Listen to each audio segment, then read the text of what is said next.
れ様です。お疲れ様です。まずはちょっと少し時間が経ちましたが、はい、ライジン47、はい、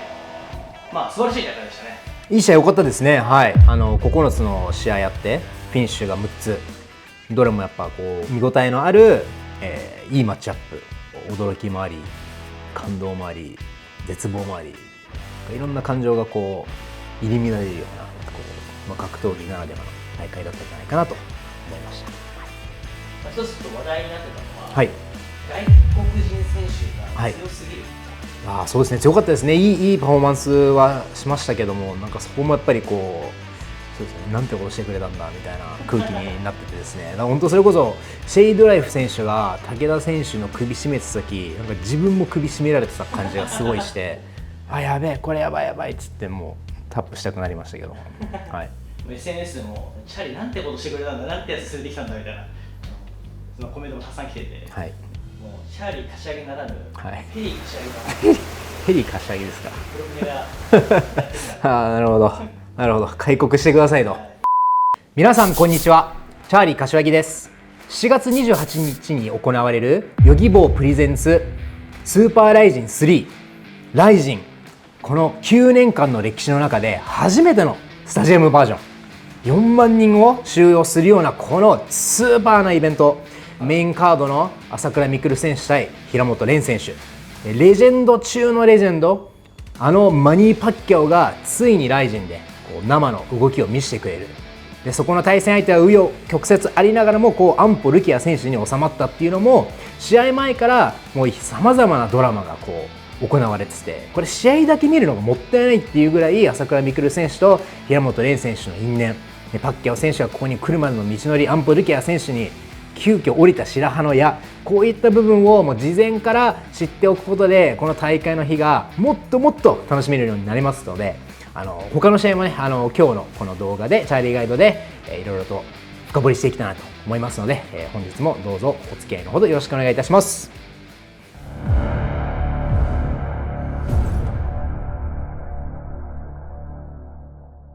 じゃあ早速いきましょう。2位卓選手対真島和正選手、これはライジンフェザー級の一戦ですね。そうそうたるメンツカードが並んでる中で、まあいぶし銀な感じの試合がすごい組まれたなっていう、こうフェザー級の土台をしっかりと作っている強者たち、実力者同士によるこの一戦で、これ互いにグラップラーなんですよね。2人ともグラップリングに重きを置く総合のファイターなんですけれども、両者グラップラーなんだけれども質が違うんですよ。で2位選手は、アームロックと洗濯バサミっていうのがすごくもう必殺技で持っています。真島選手っていうのはガードに入ってから相手をコントロールしてパウンドと肘、お互いのこう寝技が得意なんだけれども狙ってるところが見ている部分が全然違うので、そこのコントラストがもう一つ面白いんじゃないかなと思いますね。でどっちもやっぱトップ取りたいんですよ。上を取りたい。だからまずはこの上の取り合い、ここが一つ注目の点になるのかなと思いますよね。両者ともにすごいフィニッシュ率が高いんですよ。真島選手がなんと 93%、2位選手が 81%。やっぱり勝ってる試合はどっちもフィニッシュがすごく強い。でこの試合でこう一つこう言っておきたいのが、こう2人ともグラップラーなんですけれども、2位選手の方がここ直近2連続 KO で勝ってるんですよね。打撃で勝ってるんですよ。グラップリングが得意なんだけども、2位選手は打撃もやってきてる。かたや真島選手は自分の必勝パターンをさらに磨いている。だからこのアプローチの差がどう出るのか、グラップラー対グラップラーっていう構図になっている、というふうに言っていますけど、もしかしたらストライカー対グラップラーの形になっちゃうかもしれないですね。打撃で差がついたらストライカー対グラップラーっていう構図に急遽味変するかもしれないですね。味変マッチとでも入れてみましょうか。ラーメン食っててすぐ入れるみたいな。はい、はい、次レナ選手 VS ケイト・ロータス選手、この試合なんですけれども、両者ともに総合的に戦えるんですよ。レナ選手ももう総合格闘技始めて、それこそライジンの旗揚げ戦からのもう9年間 MMA やって、しっかりとした MMA ファイターになってますし、ケイト選手もやっぱ空手と柔道のバックボーンがあって、両方打撃もできるし、組もできるっていう、2人とも総合的に戦える選手。ただレナ選手はやっぱりどっちかというとこう打撃が光っている。で打撃重視でやりたい。寝技に関してはどっちかというとこう攻める寝技っていうよりかは守るための寝技でケイト・ロータス選手も当然打撃はやります。すごい思い切りがいいのでね、すごい踏み込みとかしっかりと踏み込みながら、打撃を打ったりするんですけれども、柔道のバックグラウンドもあるのでグラップリングもなかなか総合的にできると。一回寝技に持ってった時のコントロールがすごく強いので、ケイト選手の方がどっちかというとどっちにも対応しながら戦うんじゃないかなと思います。たださすがにレナ選手は立ち技のスペシャリストですから、ケイト選手は、そこで戦わないんじゃないかなと思いますね。そうなるとどういうふうにケイト・ロータス選手が寝技を持っていくのか。でレナ選手は、ずっとやっぱり自分の得意な部分で戦うための武器を揃えてますから、なかなかテイクダウンさせてくれないと思うんですよね。多分ここの試合のキーはここです。TD と TDD の戦いです。テイクダウンとテイクダウンディフェンス。この試合に関しては打撃もその組も寝技もしっかりと見られるんじゃないかな。3次元で楽しめる一戦になるんじゃないかなと思ってますね。はい、じゃあ次行きましょう。タイ・エマリー選手 VS チャリーサ・シガーラ選手。これはベアナックルの女子フライ級の一戦ですね。ベアナックルルールの女子史上初スーパーライジン。パワーワードがすごいですよこれ。本当にこれはですね、僕が思うにこれもザ・アメリカンエンターテインメントっていうものをもう本当に体現化している一戦で、常に非日常なんですよね。でそこにセクシーさがあってど根性があって血しぶきがとかもうカットとかもう意味がもうパワーワードが並びすぎてもはや意味わかんないんですよ。この BKFC の選手たちってやっぱり下がらないんですよ。大半の選手たちが下がらないでとにかく前に行く。この両者はそれを代表する女子ファイターたちなんですよね。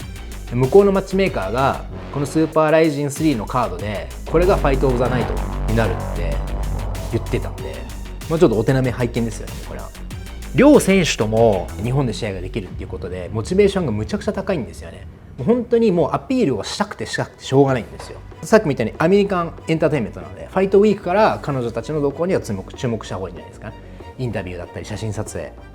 公開計量、やっぱりさまざまなものをいろんなところで楽しませてくれるような、人たちだと思いますので、これはもう試合の前から注目しておいてほしいなというふうに思います。どんどんいきましょう。はい、じゃあ次、ジョン・ドッドソン選手 VS 曽谷貴樹選手。BKFC フライ級ベアナックルールの一戦になりますね。2分5ラウンド。ジョン・ドッドソン選手 MMA で馴染みのある、ライジンでも何度も出ている3回やっているジョン・ドッドソン選手が今度はベアナックルの現役王者なんですよね。 BKFC のフライ級の現役王者が、これはノンタイトル戦なんですけれども、これまた MMA とは違う凶暴なジョン・ドッドソンが見られると思うんですよね。でドッドソンもこの間、大久保選手に、負けてますけれども、相手に抱きつかれたから負けたってずっと言ってるんですよね。ベアナックルは抱きつきがないので、国がないジョン・ドッドソンの試合って見てみたくないですか。ですね。対する曽谷貴樹選手ですよ。これ曽谷選手は自分からベアナックルやってみたいっていうふうに連絡がありまして、ドッドソンは MMA でも脅威だし、さらにこの彼に向いているベアナックルルールでもとんでもない脅威なのに、それとやらせてください、やりたいです。やっぱ男曽谷貴樹ですよね。本当にやっぱり何度も死の淵まで追い込まれて、そこから立ち上がり続けてる男だけあって、これね楽しみなんですよね。で曽谷選手もハードパンチャーですから、 MMA では、今回ベアナックル初めてなんですけれども、もともとパンチでどんどん攻めていく選手で、12走中9つの KO を持ってますのでね、フィニッシュ率も高いですし KO 率も非常に高い選手なので、一発当ててチャンピオンを下げることができるのか。引かないスタイルの2人がパンチしか使えないルールで、だいぶ激しい試合になるんじゃないですかね。だから最速の階級で最強の試合内容になるんじゃないですか。真夏のスプラッター以外、まだ見たことのないものを見に行く感覚でこの試合は見に来てください。はい、次行きましょう。鈴木宏明選手対ヤーマン選手。これはライジン MMA ルール、フェザー級の一戦ですね。立ち技をバックボーンに持つ両者による、一戦になりますね。2人ともすごく打撃が強くてハードヒッター同士による、一戦。そしてしかもこれは MMA で行われるということで非常に興味深い試合なのかなと思いますね。やっぱりね、こういう試合がライジンで組まれてくるっていうと、やっぱり立ち技の選手たちも進んで MMA に入ってきてるんだなっていうのがすごく体感できるようなマッチアップかなっていうふうに思いますよね。で MMA における互いのフィニッシュ率今 100% ですから、勝ってる試合は必ずフィニッシュ、さすが打撃を振りにしている選手同士なので、ね、この試合も間違いなく激しいものになるんじゃないかなと思います。でこの試合のキーポイントとしたらやっぱりMMA をやっている年数になるんじゃないかなと思うんですよ。やっぱり怪物くんの方が今年3年目ですか MMA で、ヤーマン選手が1年ちょうどやっているっていう感じなので、この2年はね大きいと思います。だから寝技における引き出しの方はおそらく、怪物くん鈴木選手の方があると思うんですよね。で注目する部分っていうのは、自分が得意な部分で勝負するのか、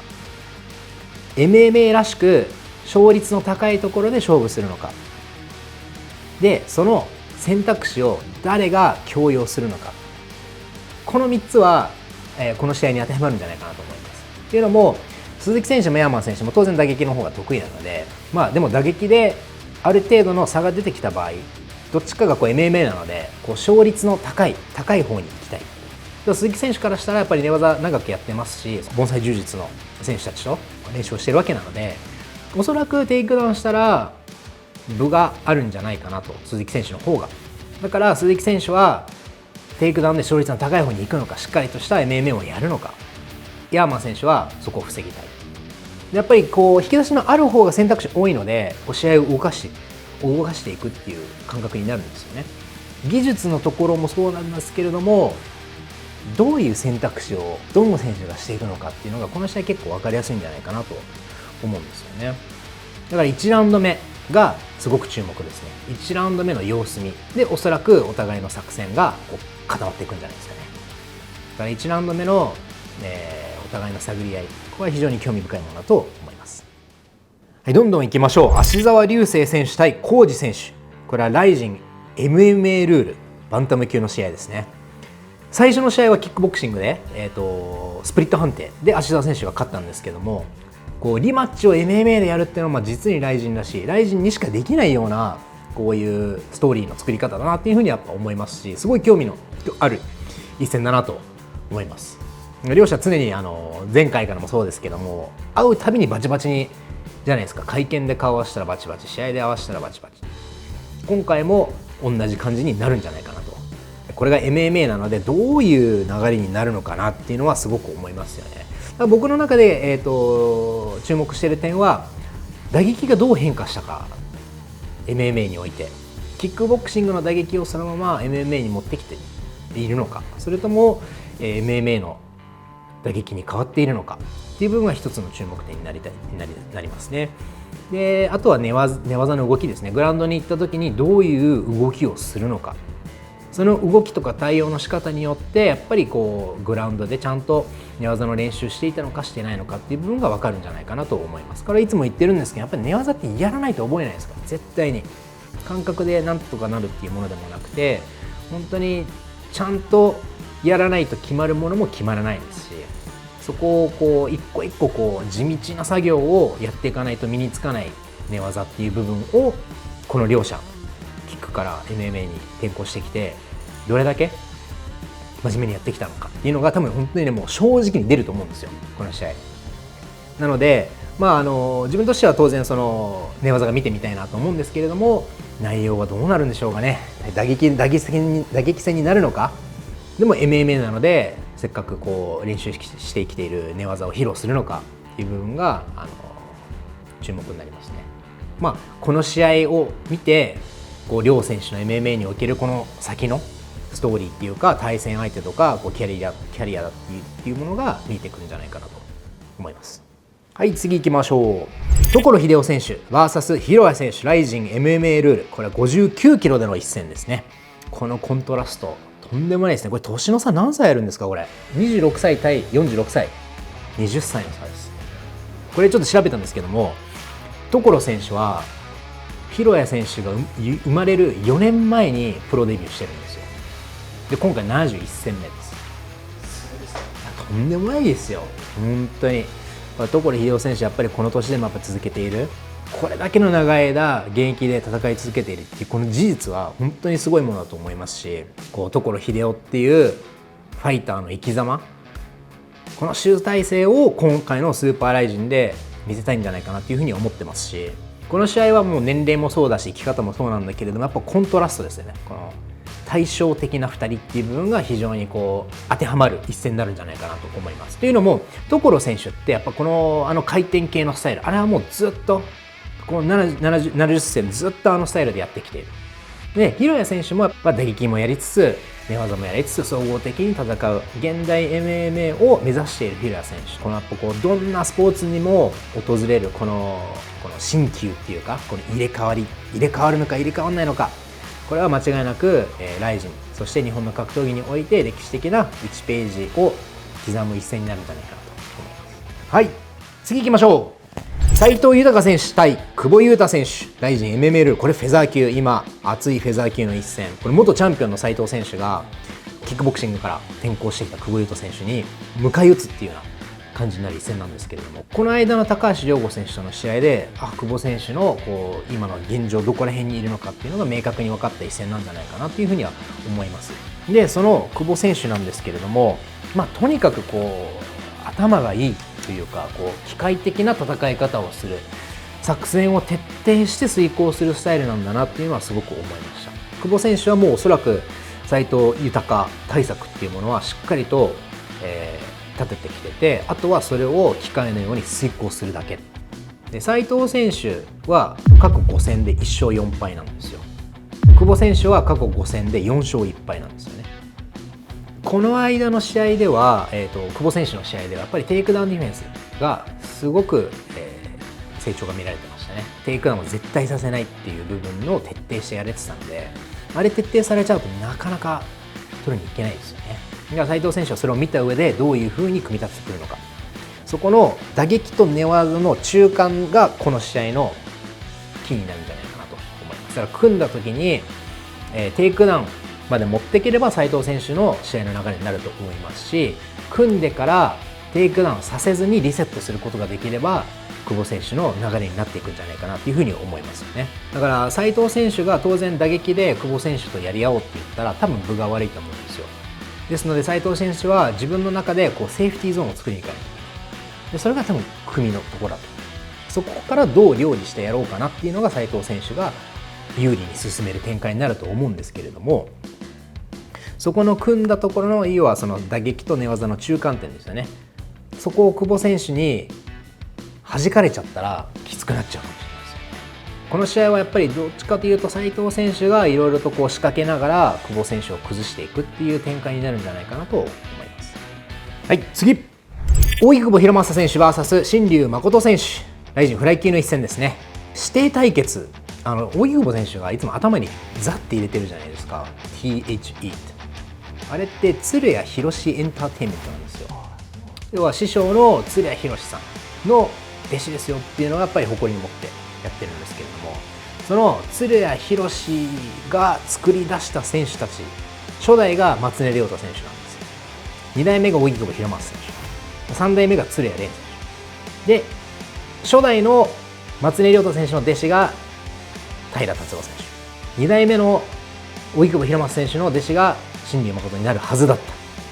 でも新龍誠選手はそこから離れてちょっとプロレス風味入った亜種として成長したわけなんですよね。鶴谷博エンターテインメント2代目亜種みたいな感じです。こうスタイルは違えどもやっぱり昔ちょっと一緒に教わってたっていう部分、一緒にやってたっていう部分はやっぱり出てるんじゃないかなというふうには思いますね。両者ともに総合的に戦えるんですけれども、打撃にすごい違いがあるんですよ。大井久保選手は打撃をちゃんとやるんです。打ち合いもやるんですよ。どっしり構えてしっかりと打撃の、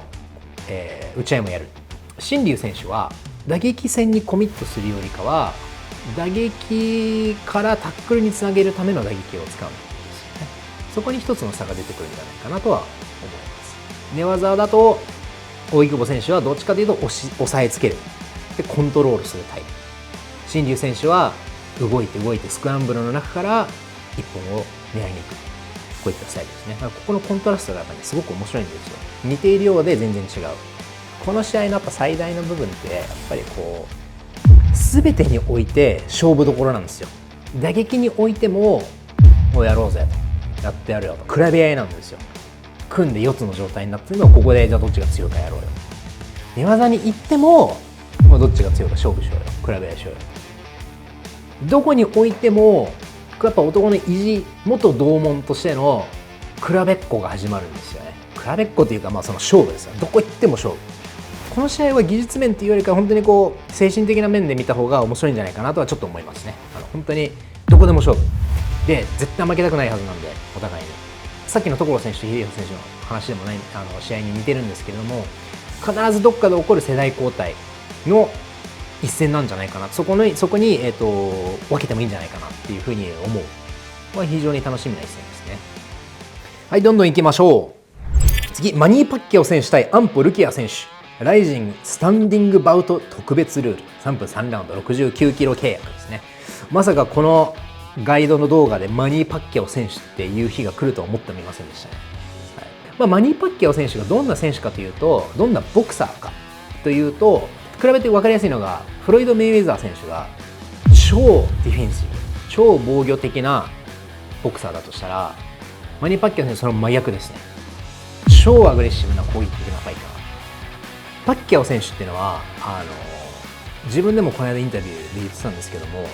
ボクシングっていう学問があるとしたらもうそれの教授レベルなんですよね。それほどボクシングっていうもの、学問を